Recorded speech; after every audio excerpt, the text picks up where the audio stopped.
This program is designed to provide general information with regards to the subject matters covered. This information is given with the understanding that neither the hosts, guests, sponsors, or station are engaged in rendering any specific and personal medical competent professionals before applying or trying any suggested ideas.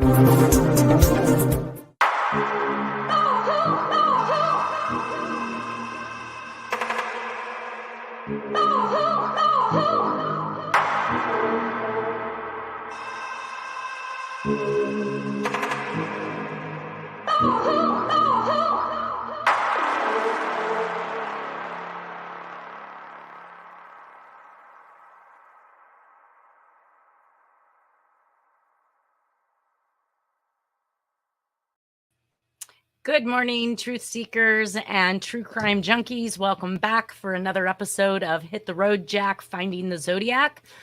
You've got Nanette here discussing the handwritten envelope and letter sent to the Dallas Police Department in Dallas, Texas, in regards to what he refers to as the Oswald case. But we know that this is in regards to the John F. Kennedy assassination. And so we see this postcard mailed out of California. We're going to touch on some of the areas that it came from and where it was mailed out of and how it relates to the presentation. I do find that it was written by Zodiac Jack, as we'll call it for now, because I have made a handwriting identification of the Zodiac Killer as Jack W. Terrence Jr.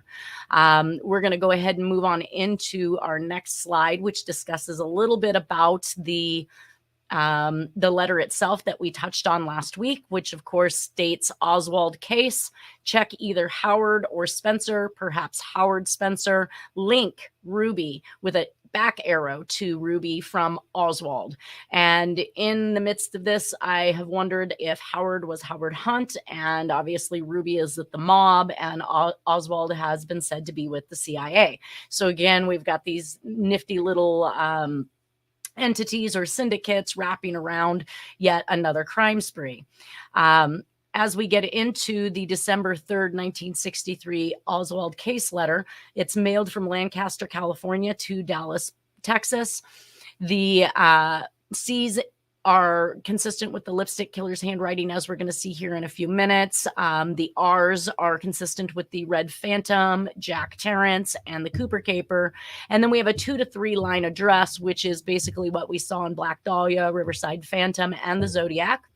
The Oswald case, obviously, we have the Hoover letter on 1/19 of 47 and the Sorry Mary on 3/15 of 1947, which is basically to state who they should be looking at or looking for. So check either Howard or Spencer, like we said, perhaps is a statement that the Zodiac will use, perhaps shall, rather.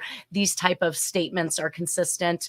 Howard Spencer, I looked that up. I couldn't really find any particular information, so maybe he was really indicating there was more than one person there. The link with Ruby and the back arrow from Oswald almost indicates that we should be looking at Ruby for the Oswald hit, but we already knew that Ruby killed Oswald, so I think there's more of a message that's being sent there than just look at Ruby, because the document was not sent until December 3rd, and Ruby shot Oswald 2 days, I believe, after the JFK assassination. So to have to point out the obvious, I think, is monotonous for this serial killer. He wants to point out the inobvious and hope that we pick up on it or that we understand it. So adding that Officer Tippett's the JFK lookalike shot in the police car following the JFK murder. There was some information that Jacqueline Kennedy didn't recognize the dead body of her husband. Maybe she wasn't staring at him. Maybe she was staring at Tibbetts. Again, something we may never know. The mere fact that the suspect or the man known as the doppelganger for JFK is killed the same exact day, and the description of the suspect is that of Jack, is really disturbing, since we see the proof letter that is no less mailed out of California, just as the D.B. Cooper letter was. Why does these communications come back every time to the very location that Jack is or is going? A good question. I put him in the proximity of all of these items. The downfall of Kennedy is best represented by the 40-year study and research done by someone in charge of the controversy papers. I'm not exactly sure his name, but after these papers were produced, I heard that he passed away just like Lawrence Swearingen did after making the decodes that he did in the Zodiac case. I did Google this, and his insights and provable research has led me back to the Bush family, Clintons, and the Freemasons, which really are, again, that whole underground secret society, the syndicate, the politicians. Everything seems to still wrap itself around it in the same exact way. The very concept and basis for the likes of our founding father, the mafia, CIA, OSS, SS, politicians, big industry, bankers, and media. And that includes TV, books, magazines, newspapers, the war industry, Bohemian Grove, Coconut Grove, Bilderberg members, Scientologists, and the likes. We're going to see a lot of this stuff. The word bus I did find in my research, BUSS, is the mafia's kiss of death. And we're going to hear about the word bus as it pertains to the Zodiac and another upcoming crime spree. They take what they feel is representative of whatever you have taken from them and then some. And life is accountable in a quantifiable amount until they justify, which is one of the words we heard in the Voigt letter, what wrong you have done them. So look how many Kennedys died. And I think I mentioned this in last week's episode. We did see one of the inconsistencies was that when Miss Kennedy showed up in Texas, she received red roses in Dallas instead of the state rose, which was a yellow rose that had greeted her upon arrival. Whereas in any other case, I think that they signify or believe that that signifies that there was something that was going to happen that particular day, since she wasn't greeted with a bundle of yellow roses, which was the state flower. Lyndon B. Johnson benefits from this murder, as we talked about, and not coincidentally, Jack is friends with Johnson and receives an invitation to his wedding. So Jack used to hunt on Johnson's ranch. There's more than one connection there that suggests that he was affiliated with or associated with Lyndon B. Johnson. So this is basically the maps and how I laid this out. We find that the postcard is purchased down here in Palmdale, and it is mailed out of Lancaster. So my thought being is that Jack is on his way back into town from Texas after the big event, and that's why we see the card purchased in Palmdale and mailed out of Lancaster.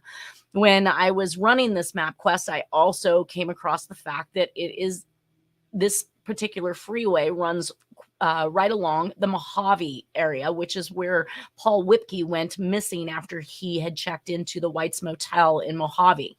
And then when I went a little bit farther to see how far out that was, we can see down here, here's Palmdale, Lancaster, Mojave. And then, of course, that additional 3.5 hours to Death Valley, where Paul Whipke, possible CIA recruiter, aviator, and pilot, his vehicle was found with a pile of cigarettes next to it. So we do see that it is approximately 17 minutes from Palmdale to Lancaster. And I had originally thought that this might have been mailed on the way out of town, but that would have meant that he would have had to have purchased it, backtracked to Lancaster, and then made his way out of town, when it is more probable, should I say, that he was in Texas on his way back to retrieve his belongings, since one of the notions or one of the patterns and habits that we have of Jack is to move to this, or not necessarily move, but to travel to the next destination where he plans on living, to scout out his place and what it is that he intends to buy. Generally, he is committing some type of a murder, I believe, at this point, and then he quickly goes back to his home residence, where he packs his belongings and then proceeds to kill one more time in that particular state that he's leaving, making it appear as though he is still a serial killer that is operating in California, and then heads back out to the state that he eventually is going to be in for the next year or so. Well, a few more murders may be committed at that point in time. I believe that this pattern of him actually returning from the JFK event, purchasing that card, and then mailing it from Lancaster is probably more likely.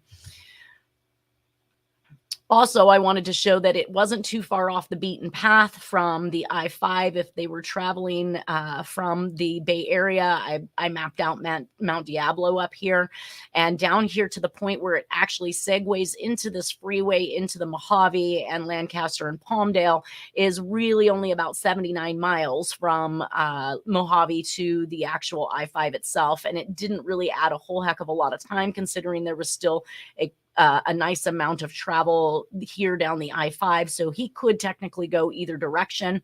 I just was a little shocked, like I said, when I was doing the map quest and found that it was along that same freeway that we just seen a purported CIA recruiter go missing. So this kind of gives us an overview of the travel. Primarily, I would believe that Jack would have taken. In some cases, I do believe that the secondary route that we just spoke about through Palmdale and Lancaster was clearly an easier route to Lubbock, which Jack has an affiliation with. Not only was he born in that area, grew up in that area, but we do show him returning and living there at some point during his adult life. If he was to take that route, I found down into Austin, it was only approximately an hour and 9 minutes longer to actually go this way. So might have been a way that is more back roadish rather than mainstream, and that might have been the reason why they took it, or it was something they were extremely familiar with. And then I also noted that there were paths and avenues, in which case Jack did take the 5 on through Arizona, the lower end of New Mexico, and down on into other areas that he actually lived in, which was Llano, Dale, Seguin, and Austin. This is a mere 2 hours and 45 minutes. Any of these locations from the League City and the I-45 murders, which will be coming up in the 1980s. And it's also also one of the areas that we see murders that are going to take place and occur in Texas. So on to the handwriting examination. Without further ado, I do have a majority of the information put up here. You are going to see some handwriting samples from other cases, but we're going to focus right now on Jack, Zodiac, lipstick, and then of course the Oswald letters, I like to refer to it. That way we kind of stay within the same time frame as with what's going on. And basically we're looking at this lowercase a that occurs in the Oswald letter. So when I pulled those up, they were extremely consistent in shape and form with the Zodiac letter A's, which is why this letter actually stood out to me after the number of hours that I had spent literally examining all of the Zodiac's handwriting for over a 30-year period. The second I saw this Oswald letter, I knew instinctively that I was looking at the same author. So as we carry through that, we're going to see some of these A's that, again, like we were just talking about, that we found up in the Zodiac. They are also consistent with the A's found in the Black Dahlia. And we didn't actually have any lowercase A's in the Oswald letter, but that didn't stop short. Obviously, we had plenty of lowercase A's by which to compare to. We can even see the one right here with this high back top that flips out up here. And that's something that occurs even in the Zodiac letters. My reasoning for this is that Jack was so used to doing this bell top A that in order to actually 86 it from his arsenal, he sometimes did forget and ended up leaving a small portion of that design in his haste, evidently, to write that letter. The letter B was extremely similar in the slant and the shape and the form that we found both in the Zodiac and in the writings of Jack. So we see a couple of the different B's that are consistent with each other between Jack and the Zodiac. And then, of course, we see this one that appears to be almost trying to be written very perfectly without any sign of their own handwriting. However, I still find that there are several reasons to not exclude this letter, but include this letter as something as part of the arsenal. And then when we get down into some of these other letters, we can actually see the consistencies with those letters between Jack and the Zodiac as well. So somewhere in there, you're going to see the disguised version of handwriting versus the known version of handwriting. I want to point out here that the Tom Voigt letter, there are 2 letters that were received by Tom Voigt in 2002 and 2003. He heads the main website for the Zodiac Killer. He had family inside of the SFPD. He was given access to high resolution color scans of the original documents, which is really unheard of because this information was supposed to be kept close to the hip by the police department. It was not supposed to be released or let out, but I do find that in that process, we did see some manipulation and some alterations to those letters, which we will talk about when we get to them. But I bring up the Tom Voigt letters because he swears that they are not that of the Zodiac Killer, that they are somebody else.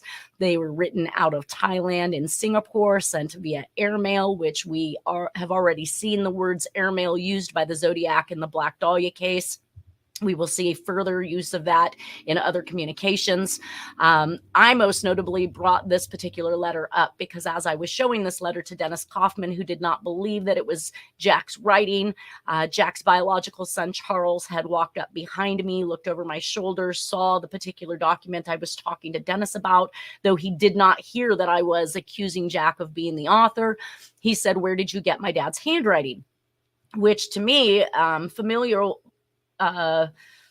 a familiarity with handwriting is one of the greatest identification factors there are. Most people are very familiar with the way their family members operate or execute handwriting. And I know that for a period of time, the Sacramento DA here did not use experts to make a handwriting identification of the defendants. She actually would just call in family members who were very familiar and use them as the expert, I guess, if you will, in that individual's handwriting. So when Charles had walked up behind me and stated that, yes, this is my dad's handwriting and where did you get it? Then I obviously had to explain that I had gotten it off of Tom Voigt's website and that I believe it was something that he was writing. He was attempting to get Tom Voigt to promote the story that he wanted to tell, not the story the media and the movies had been telling, because he wanted to make sure that that story was told right and that he believed that it would be a blockbuster or a mega hit, unlike ever having been seen before.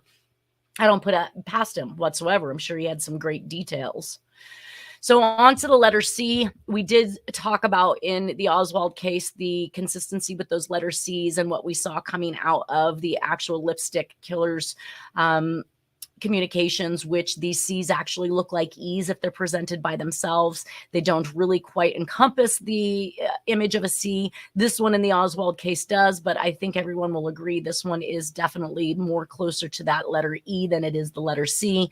And we do see that that is something that Jack has in his arsenal, which are those curved C's. Doing a cross-reference of other letters as I was going through this presentation allowed me to actually pick out and show that there are consistencies as well with the Tom Voigt letter and the Scorpion letters in regards to these other communications. And even the straight baseline of the C as it comes off and how we see that occur in Jack's handwriting, of course, also in the Zodiac's handwriting. So it is something that is definitely within, again, the arsenal of all of these authors. This would be the lowercase C's from that particular communication, though I did include the larger C's from the capital letters, just once again to be able to cross-reference. And here we see what I refer to as that open mouth C that doesn't really have the full curvature that you would expect it to have. As the second one, we see more of like this greater than equal than sign, which is more of like a sideways U or V that's found in both the Zodiac handwriting and of course in the Tom Voigt handwriting. So again, we have more consistencies there. We did have two capital D's for Dallas and Dallas, Texas and Dallas PD. These obviously are very, very disguised letters. They're hoping not to leave behind any traits that, of course, we had seen in previous versions. But I did note that when the Zodiac attempted to disguise his writing, we had more of these thicker, fatter, whiter, and the consistency of the disguised letters were definitely far more consistent with the D's in the Oswald letter. But then we were also able to see how those D's in the Tom Voigt letter had a comparison with that in Jack's writing. And again, we find more consistency. The lowercase letter D, again, one of the attributes that I actually found quite interesting was the kickoff off of the backside of these D's that were consistent with many of the other communications. Of course, this one here is Sherry Jo Bates. Down here, we have, again, some more of these letter D's from Tom Voigt's. And we can see here again where that kick out occurs, where it's just a small curvature off the bottom of the stem. So the consistency between these are very, very close to the Oswald letter. The letter E, we did find a couple different types of E's in here. Clearly, these ones appear to be more disguised here than something like this, where it's written more haphazardly, not quite as complete as others. But we do see, I believe we found other instances of these E's where the bottom portion of the E is actually missing. It just comes down towards the baseline and doesn't really curve out.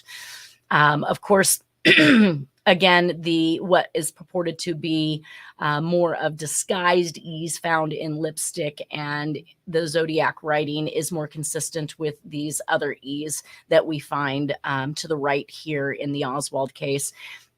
And then, of course, this one that actually appears as though the bowl sits right down on top of the E. That's exactly what we're seeing over here with that, again, straightened extension, or more straight rather than curved, but straight extension off the bottom of it, as we saw with the letter C.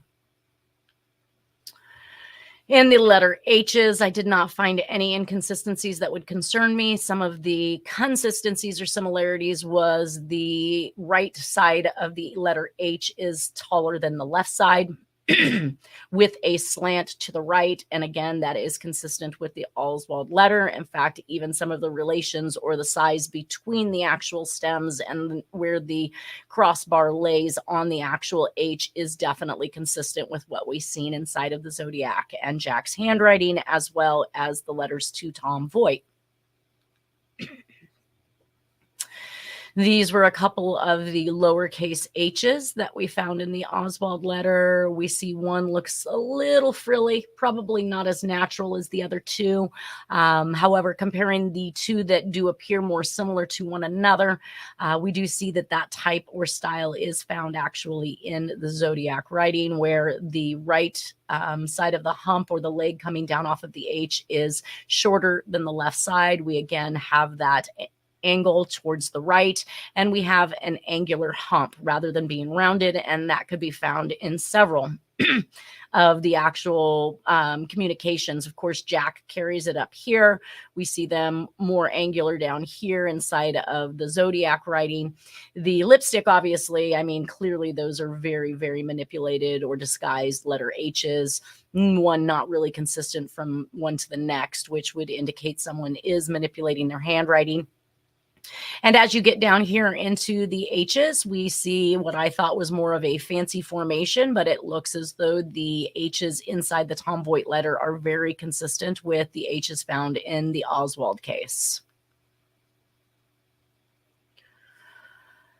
Do we have, that's Dear Mary. It did not have any capital letter I's. I'm not sure we brought that one up.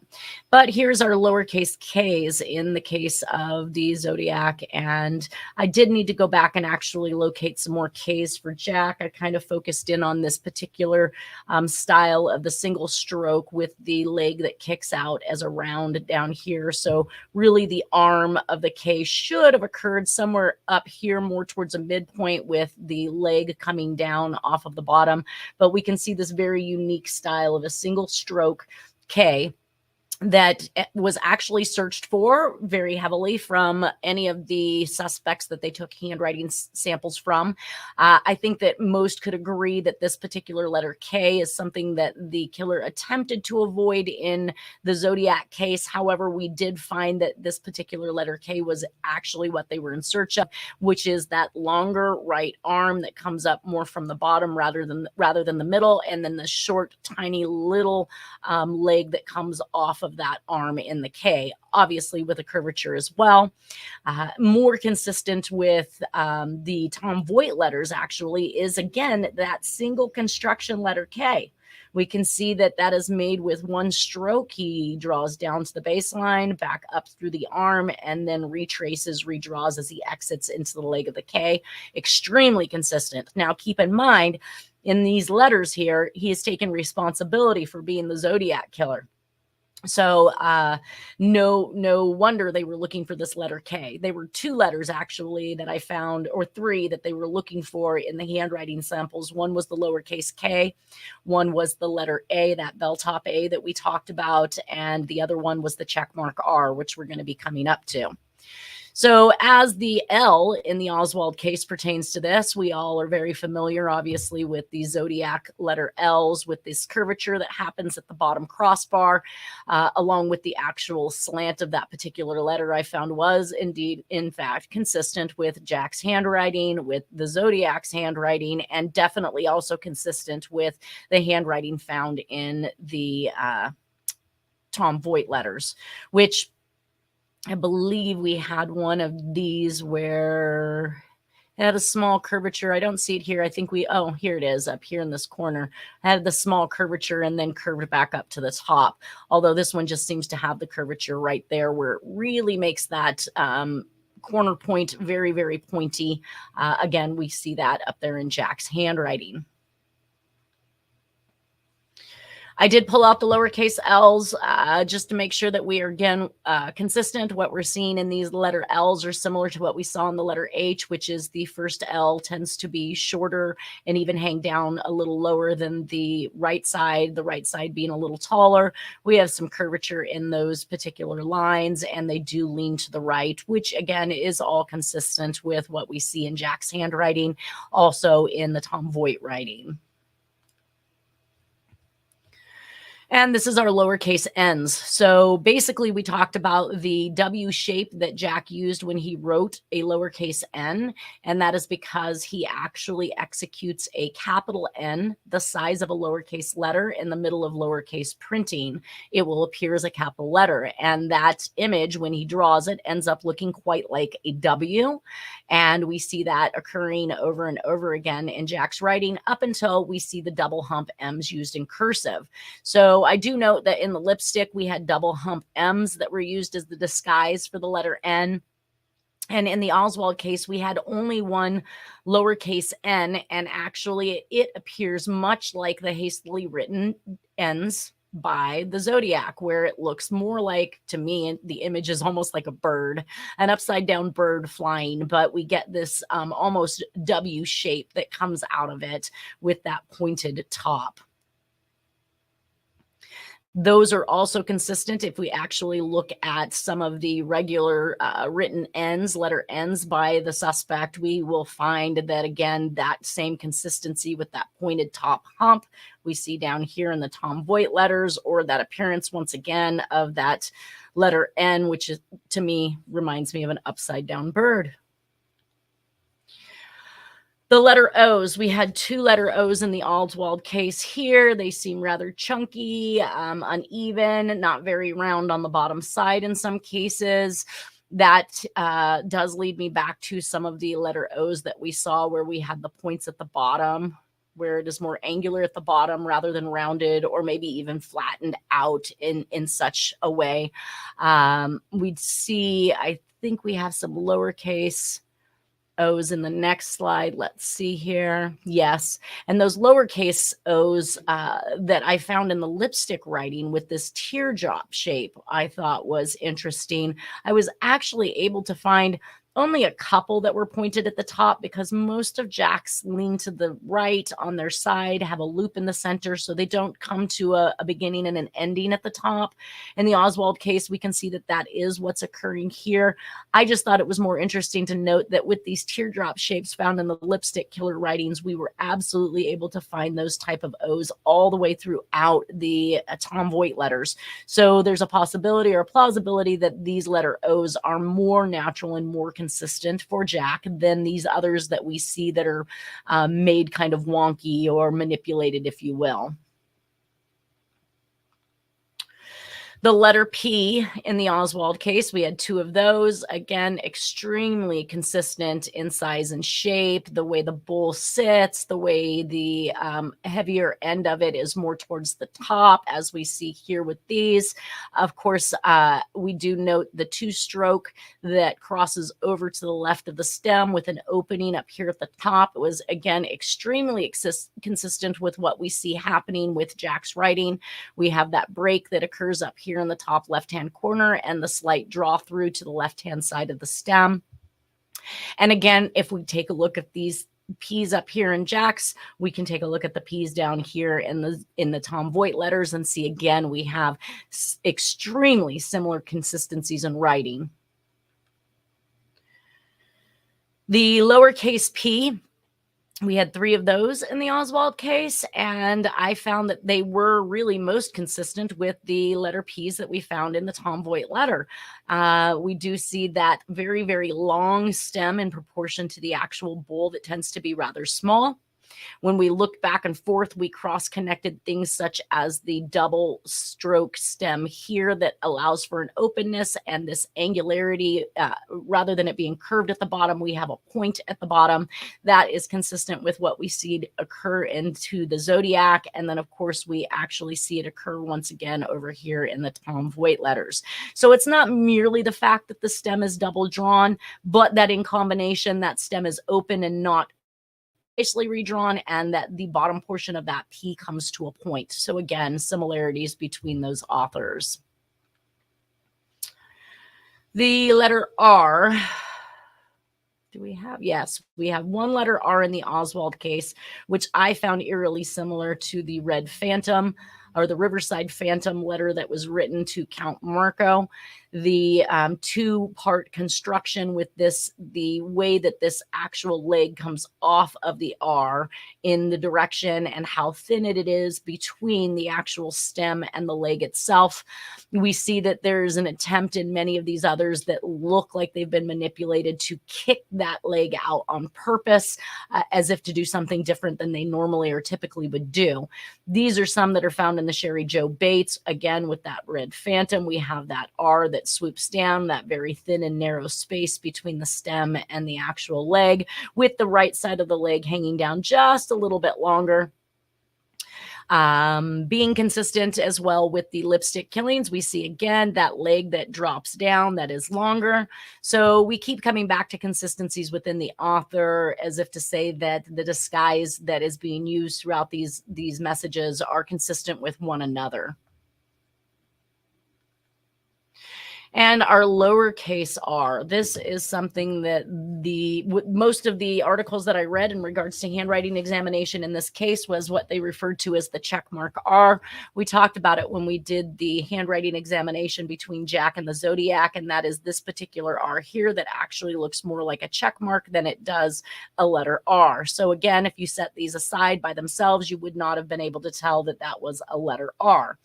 Going down and into the Oswald case, we started to see that same formation. So once again, we have the check mark that does not look like an R. We have a very long overhang that occurs, which we can find and see both in Jack and in the Zodiac's handwriting. And then, of course, to what is the small V-shaped check mark R, which we see pretty much up here. I know this is kind of a rather blurry version of it, but we see where the actual overhang of the R actually just jets straight up into the air. And that is definitely consistent with what we're seeing here. When I did a comparison of the Tom Voigt letter, I found that those letter R's were extremely consistent with the letter R's found in the Dear Draft Board letter, which again, these are also still very similar with form and shape with Zodiac and Jack as well. The letter S's in the Oswald case appear to have some manipulation to them. They seem to be drawn rather slow and awkwardly in comparison to some of the other letters that were found on that communication. But when I actually did a comparison of the slowly drawn or disguised letter S's, I found that that was consistent with what I was seeing in other items or other letters with disguise, including the Scorpion letters and the Dear Mary letter, which is found in regards to the Black Dahlia case. On and down into a Christmas card that we see at a later date. But if we take a look at the Tom Voigt S's, we find that they're extremely consistent as far as shape and size and everything else with what we're seeing up here in Jack's handwriting, including this flat top overhang with an angular backside that moves itself down and around into the S. I believe this particular S here was extremely consistent in both this tick mark that comes off of the top of the S here, we see occurring in this S here. And then, of course, the actual, once again, this angularity that happens at the back is also seen more up in Jack's writing as well. Some of the other attributes of the disguised handwriting, and quite possibly some of it that happens to be closer to the actual known writing of the author, are these ones with the flat tops and this open bottom loop or bowl, if you would, because if you were to take these once again and set them independently of one another or any other word, would one be able to tell that they were actually a letter S? I'm not really so sure about that, because when I look at some of them set by themselves, they could almost pose themselves as number 5s, which was one of the idealizations that I had when I stare at these letters, is this of course, flat top, angular back, and then not really quite as rounded as it should be. But we see that there is that similarity between the Zodiac and even the Tom Voigt letter S's. In the lowercase s department, maybe I should have just placed these all together, because an S is an S, whether it's small or it's large. We do tend to see, again, this number 2 style S, which I did see actually occurring in the Oswald letter, which is consistent with Jack's writing. And then, of course, some of these other ones with these particular formations that we're finding are very consistent with the ones that we just looked at. Like I said, that whole almost Z or number 5 shape that is occurring. And again, down with the Dear Draft Board letter, we see these funky little ones that look almost like number 5s, which we saw back on the other slide. And then, of course, as well, we see that same construction and shape that is occurring with the Tom Voigt letters. In the letter T, we had 1 in the Oswald case. We had this jetting top crossbar, which is longer on the right side than it is on the left side. We can see that that is definitely something that is consistent in Jack's arsenal. Also, we see it occurring as well.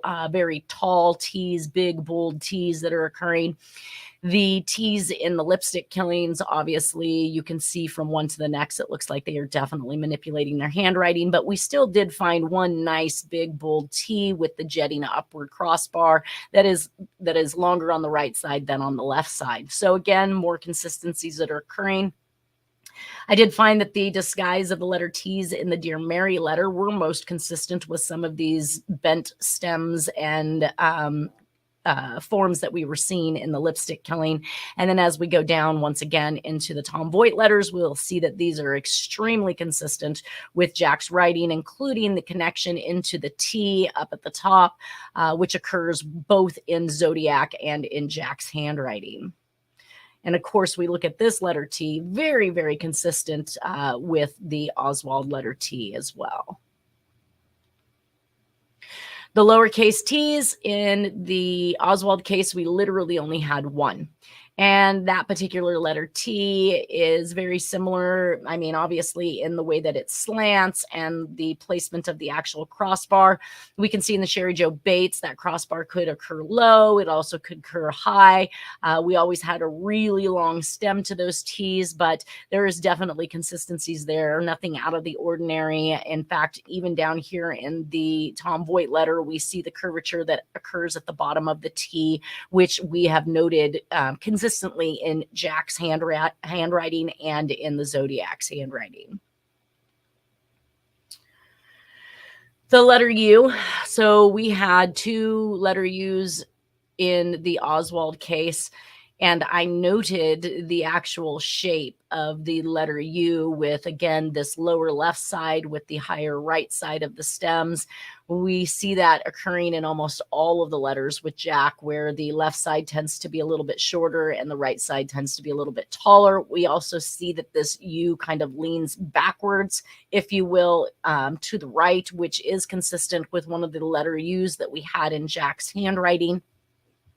Also very consistent with this angular portion that occurs at the bottom of the U here.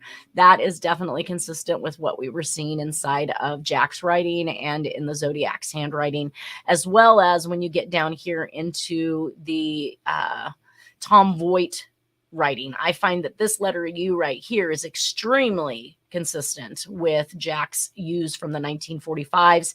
And as you go through these other U's in here, you can still find those same consistencies, with the left side being shorter than the right side, and the shape are relatively consistent. Now, one of the things that I noted is that in the disguise of the letter U, in most cases, we found a stem at the in the particular letter U when he was attempting to do disguise. But as you notice, as you go through, the disguise starts out with these letter U's with the stem on the right side, and then eventually drop off to a U that has no stem at all.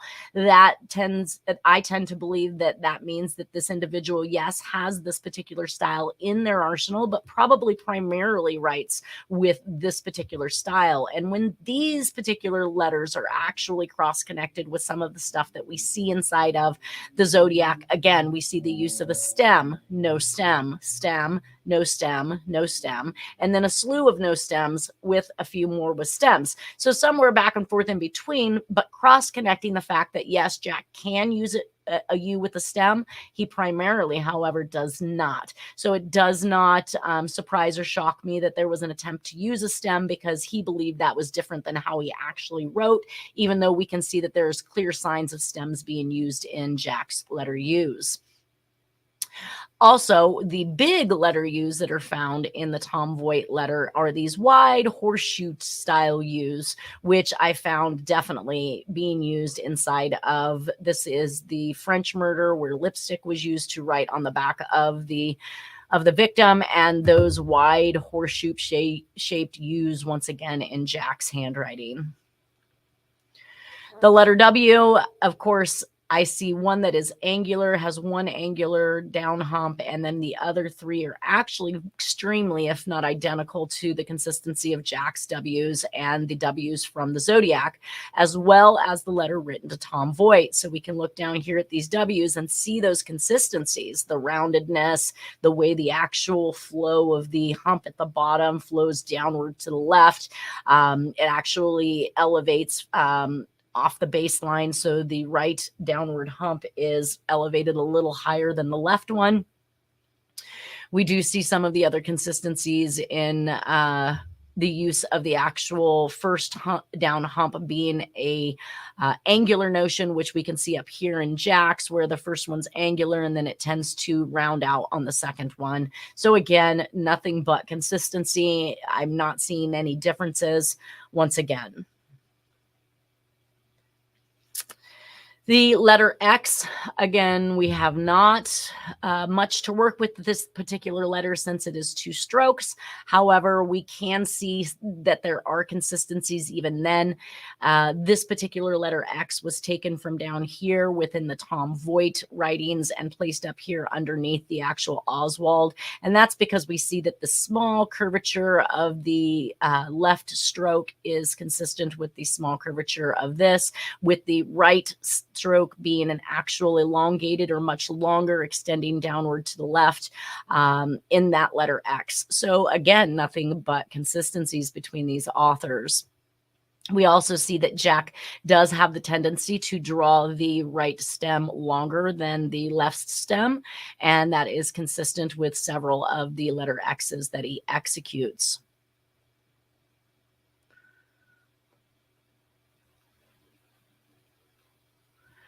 And the letter Y. We had a single letter Y from the Oswald letter. One of the biggest things that I notated in the Zodiac letter Ys and many of Jack's letter Ys is the fact that he has a very long stem with a very short arm.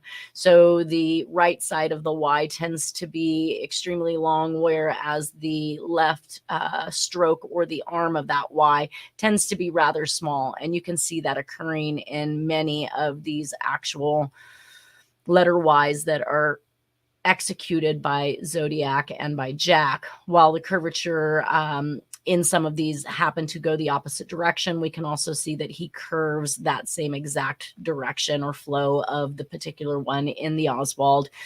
And noting that Jack cannot use a proper capital Y, which is the, I'm going to say proper capital Y. Let's see if we can find one. It would be something like here.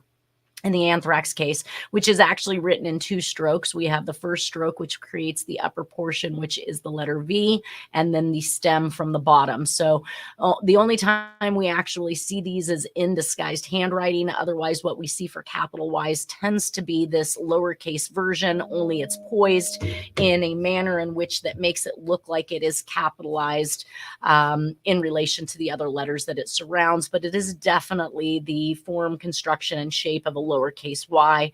And then we can see that consistency again with those extra long strokes off of the Y that exists in the Tom Voigt letter, and how that plays into what we are seeing up here in Jack's, including this curvature at the bottom of the stem here with that short left-hand arm in many of those cases. Let's see. All right. So it looks like we have, let's see if there's anything else that I can cover within the handwriting, because we have just a few minutes here before this segment ends. And next week, we're going to be bringing on Harriet Suchet, and she's going to discuss or talk about the actual solve she found in regards to this case and the actual Oswald letter. She has written a book on these particular solves that she believes she is finding within these communications, using all aspects of the communication, including the postmark, any postage stamps, return address, or the address that is being mailed, in order to decode or cipher out a message that is consistent either with the time frame or the political or mob happenings that are occurring or surrounding these particular crimes. I do note that she does indicate that there is a Spencer Tracy involved. If we go back up here to the letter, we can see where it says check either Howard or Spencer, perhaps Howard Spencer. Again, this could literally, I mean, this to me tells me we have 2 people, Howard or Spencer. And then, of course, he puts it together, Howard Spencer, obviously to deter you from figuring out what it is that he means.